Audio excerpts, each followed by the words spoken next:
تمہاری منزل یہ نہیں ہے کہ ڈگری مل جائے اور جاب مل جائے، یہ بہت چھوٹے درجے کی چیز ہے۔ میری، تمہارے وی سی صاحب کی، تم بچیوں کی، بچوں کی ایک ہی منزل ہے کہ یا اللہ تو راضی ہو جا۔ اللہ تجھے مرنے سے پہلے پہلے حاصل کرنا ہے، ڈھونڈنا ہے، پا لینا ہے، راضی کر کے مرنا ہے۔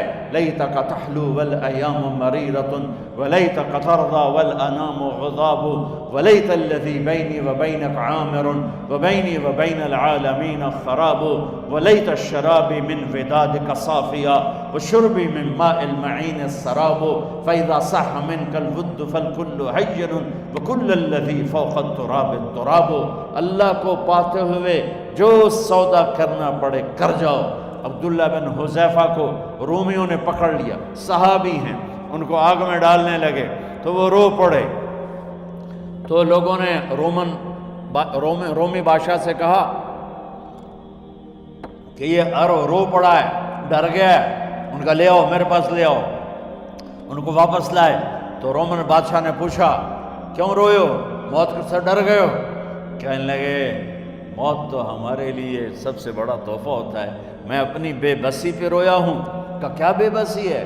کہ بے بسی یہ ہے کہ ایک جان ہے آگ میں گرتے ہی جل کے راکھ ہو جائے گی، کاش میرے جسم پر جتنے بال ہیں اتنی میری پاس جانیں ہوتی اور میں ایک ایک جان کو اللہ کے نام پہ قربان کرتا۔ آج مرنے کا مزہ نہیں آ رہا، اس پہ رویا ہوں۔ تو بادشاہ اتنا حیران ہوا، اس نے کہا تو میرا ماتھا چوم دے اور میں تمہیں آزاد کرتا ہوں۔ تو اس کا ماتھا چوما، انہوں نے چھوڑ دیا۔ 2000 سال پیچھے چلے جائیں، فرعون دنیا کا واحد انسان ہے جس نے کہا انا ربکم الاعلی، میں سب سے بڑا رب ہوں، اور اپنے آپ کے رب ہونے کا دعویٰ انسانوں میں صرف فرعون کا ہے۔ اس کی باندی مسلمان ہو گئی، موسیٰ علیہ السلام کا کلمہ پڑھ لیا، ایمان چھپتا نہیں، وہ پتہ چل گیا۔ فرعون نے اس کو پکڑوایا، اس کی 2 بچیاں، ایک دودھ پیتی ایک ساتھ چلتی، اور اس نے اپنے دربار میں کڑاہ میں تیل ڈلوایا، نیچے آگ لگوائی، تیل ابلنے لگا۔ جب وہ پوری طاقت سے ابلنے لگا تو اس نے فرعون نے اس عورت سے، اس باندی سے کہا یہ آگ تیرے سامنے ہے، جلتا ہوا تیل، موسیٰ کے رب کو مانے گی تو پہلے تیری بچیوں کو جلاؤں گا پھر تجھے جلاؤں گا، اور اگر مجھے رب مانے گی تو تیرے گھر کو سونے چاندی سے بنا دوں گا، تیرے گھر کو سونے چاندی سے بھر دوں گا۔ اللہ کا پا لینا یہ میری آپ سب کی معراج ہے، اور اللہ کو کھو دینا میرے آپ سب کے لیے ہلاکت اور تباہی ہے۔ سنو اس نے کیا کہا؟ اللہ نے اپنی محبت کو ماں سے تشبیہ دی ہے، باپ سے نہیں دی، اور چھوٹا بچہ زیادہ ممتا کو لیتا ہے۔ وہ کہنے لگی فرعون یہ تو میری 2 ہیں، میری 100 ہوتی تو اللہ کے نام پہ آج میں قربان کر دیتا۔ فَقْضِ مَا أَنْتَ قَاضٍ، کر جو تجھے کرنا ہے۔ تو پاگل ہو گیا، غصے میں کہنے لگا اس کی بڑی بیٹی کو ڈال دو۔ تو انہوں نے اس کو یوں ٹانگوں سے پکڑا اور وہ چیختی چلاتی ہوئی تھی۔ ماں کا ایک بول اس کی جان بچا سکتا تھا، اور پھر گھر جا کے توبہ کر لیتی اور کہتی اللہ مجھے معاف کر دے، میں نے کلمہ کفر کہا۔ اس کو ٹانگوں سے پکڑا ہوا ہے، اس کے ہاتھ نیچے جھول رہے ہیں، اور وہ اماں بھی کہہ رہی کہ مجھے بچا دو۔ ماں نے اپنی آنکھوں سے بچی کو تیل میں یوں ڈوبتے دیکھا، اور پھر وہ ابھری جیسے مچھلی تلنے کے لیے، جیسے مچھلی تلی جاتی تو باہر آ جاتی، اوپر آ جاتی، تو وہ ایسے بلبلے اٹھ رہے تھے۔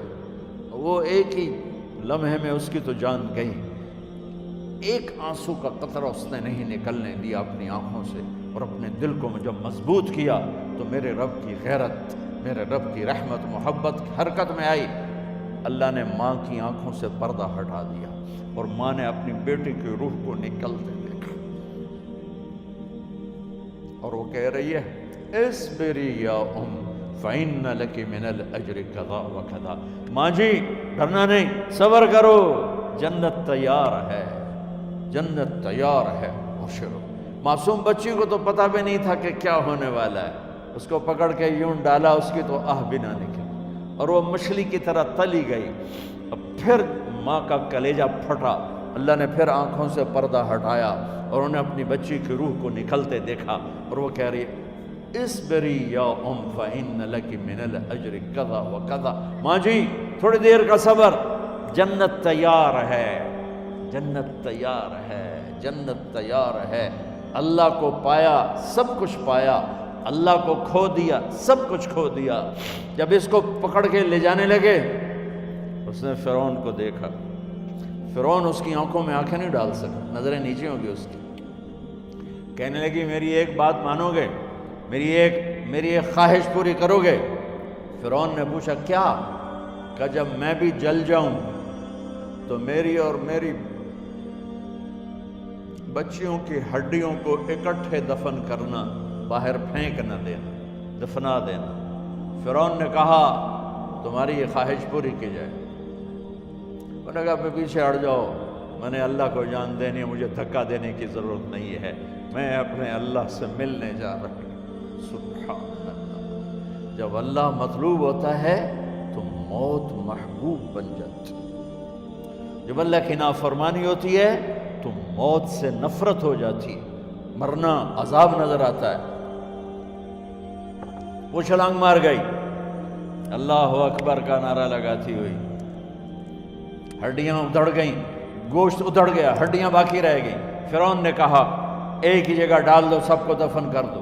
دفن 2000 سال کے بعد بچوں بچیوں، 2000 سال کے بعد موسیٰ علیہ السلام کے 2000 سال کے بعد جناب رسول اللہ صلی اللہ علیہ وسلم دنیا میں تشریف لائے. 40 سال کی عمر میں نبوت ملی، 50 سال کی عمر میں معراج ہوا. 2050 سال کے بعد میرے نبی کی سواری بیت المقدس جا رہی ہے. اور بیت المقدس پر جب وہ اوپر پہنچے ہیں تو مصر وہاں سے قریب ہو جاتا ہے.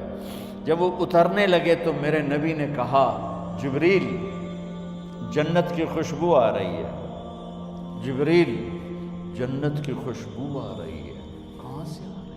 ابھی تو جنت اوپر ہے، ابھی تو اوپر جانا ہے، تو یہ زمین سے جنت کی خوشبو کیا آ رہی ہے؟ تو جبریل نے عرض کی یا رسول اللہ فرعون کی ایک باندی تھی جو اللہ سے سودا کر گئی جان کا اور اپنی بچیوں کا، اس کی بچیوں کی ہڈیوں کو جہاں دفن کیا گیا ہے، یہ خوشبو جس دن انہیں دفن کیا تھا اس دن سے لے کر آج تک یہ خوشبو آ رہی ہے اور یہ قیامت تک آتی رہے گی. اللہ اپنے نام پہ قربان ہونے والوں کی یوں قیمت لگاتا ہے. پہلے اپنی منزل طے کرو، پہلے اپنی منزل طے کرو، پہلے اپنی منزل طے کرو کہ مجھے اپنی زندگی کی سے لینا کیا ہے. مجھے اللہ کو پانا ہے، مجھے اللہ کو پانا ہے. میں نے اللہ کی قسم اگر اللہ راضی ہے تو پھر موت سے بڑھ کر کوئی تحفہ نہیں، اس سے بڑھ کر کوئی خوبصورت پیغام نہیں. اور اگر اللہ ناراض ہے تو موت سے خوفناک کوئی پیغام نہیں. عمر بن عبدالعزیز 3 بر اعظم پر حکومت کی. عمر بن عبدالعزیز، بنو امیہ، مروان 9 مہینے حکومت کی. اس کا بیٹا عبد الملک بن مروان 21 برس حکومت کی. اس کا بیٹا ولید 10 سال حکومت کی. اس کا بیٹا سلیمان 2.5 سال حکومت کی. اسی تخت پر بیٹھے عمر بن عبدالعزیز. پہلے چاروں نے اللہ کے شریعت کو قربان کیا حکومت کے لیے. عمر بن عبدالعزیز نے اپنے آپ کو قربان کیا اللہ کے لیے. حکومت کو پاؤں کے تلے رکھا اور اللہ کی رضا کو سامنے رکھا. ان کو زہر دیا گیا. جب ان کی موت کا وقت قریب آیا تو انہوں نے رجا بن حیوہ کو بلایا. سننے والی بات ہے بچوں. ان سے فرمانے لگے سنو، میں نے 3 بادشاہوں کو قبر میں اتارا. اب بچیاں تو قبرستان جاتی نہیں، ہم تو اپنے ہاتھوں سے قبر میں اتارتے ہیں اور اوپر مٹی ڈالتے ہیں اور اوپر اینٹیں ڈالتے ہیں اور پھر منو مٹی میں دبا کے واپس آتے ہیں. یہ منظر آپ بچیوں کے تو دیکھنے کا بھی نہیں ہے. وہ کہنے لگے میں نے 3 بادشاہوں کو مٹی میں ڈالا، لیکن ان کے کفن کی گرہ کو جب کھول کے دیکھا تو ان کے چہرے قبلے سے ہٹ چکے تھے. وہ رنگ ان کے کالے پڑ چکے تھے۔ ولید بن عبد الملک، سلیمان بن عبد الملک، عبد الملک بن مروان، عبد الملک باپ، ولید بیٹا، سلیمان بیٹا، یہ تینوں کا ان کے چہرے کالے ہو گئے تھے اور ان کا قبلے سے منہ پھر گیا تھا۔ اب میں مرنے لگا ہوں، مجھے پہلے ضرور چیک کرنا کہ میرا اللہ میرے ساتھ کیا کرتا ہے۔ پہلے تینوں کی ظلم کی حکومت تھی، ان کے چہرے قبلے سے کیوں ہٹ گئے؟ آپ کو عجب بات بتاؤں، ولید بن عبد الملک روزانہ تہجد میں کھڑے ہو کے 10 سپارے پڑھتا تھا، 10 سپاروں کی تلاوت تہجد میں کرتا تھا کھڑے ہو کے، اور قبلے سے چہرہ ہٹ گیا۔ سلیمان بن عبد الملک تہجد گزار، چہرہ قبلے سے ہٹ گیا، ظلم کیا، ظلم کیا، ظلم کیا، خون کو پانی بنا دیا، حکومت پر شریعت کو قربان کیا، رشتے ناتوں کو قربان کیا۔ اللہ نے قبلے سے چہرے، نمازیں منہ پہ مار دی، روزے منہ پہ مار دیے، حج زکاتیں منہ پہ مار دی، تہجد ان کے منہ پہ مار دی، اور ان کے چہروں کو قبلے سے ہٹا دیا اور رنگ کالے کر دیے۔ عمر بن عبدالعزیز نے اسی سلطنت کو عدل سے بھر دیا، اسی سلطنت کو عدل سے بھر دیا۔ کیسی سلطنت کی؟ جب گورنر تھے تو 60 اونٹوں پہ سامان چلتا تھا، جب امیر المومنین بنے تو بچے کہنے لگے ماں سے، بچے بچیاں 12 تھے، ماں سے کہنے لگے کہ عید کا موقع آ رہا ہے، ابا سے کہو ہمیں نئے کپڑے تو لے کر دیں۔ ان کی ماں کا نام ہے فاطمہ، بچوں کی ماں کا نام فاطمہ بنت عبد الملک۔ یہ دنیاوی سٹیٹس میں سب سے بڑی خاتون گزری ہے، آج تک اس کے لیول کی کوئی عورت نہیں آئی۔ دادا بادشاہ، باپ بادشاہ، 4 بھائی بادشاہ، 6 خامند بادشاہ، 7 نسبتوں سے یہ عورت شہزادی رہی ہے۔ حضرت عمر گھر آئے، بیگم نے کہا بچے کپڑے مانگ رہے ہیں۔ حضرت عمر کہنے لگے میرے پاس تو پیسے نہیں ہیں، تنخواہ میں تو مشکل سے روٹی پوری ہوتی ہے، کہاں سے لے کر دوں؟ تو تھوڑی دیر خاموش رہی بیگم، پھر کہنے لگی آپ ایسا کریں، اگلے مہینے کی سیلری ایڈوانس لے لیں، اس سے میں کپڑے لے لیتی ہوں اور روٹی کا خرچہ میں مزدوری کر کے، گھر بیٹھے مزدوری کر کے چلا لوں گی، آپ 1 مہینے کی تنخواہ ایڈوانس لے۔ حضرت عمر بن عبدالعزیز واحد خلیفہ ہیں جن کے دور میں 3 بر اعظم میں زکوٰۃ لینے والا باقی نہیں بچا تھا۔